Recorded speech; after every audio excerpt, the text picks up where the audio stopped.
Both of my eagles are out here, and there's another bird making a whole lot of racket. And I'm trying to figure out what's going on. They are not going after the bird.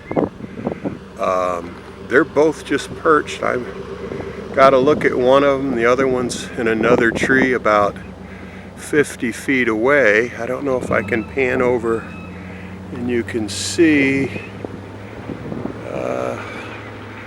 Well, I'm not seeing her. Where is she? There she is right there. And you can hear the other bird in the background. I don't know what's going on here.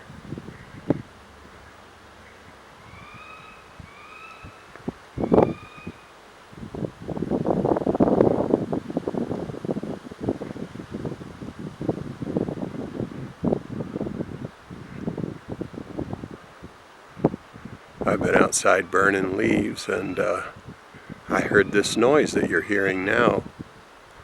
And I see both eagles fly into these trees, and I'm like, what's going on here? I don't recognize that sound. It doesn't sound like, it sounds like a stress call of some sort, but I don't recognize the voice of that bird.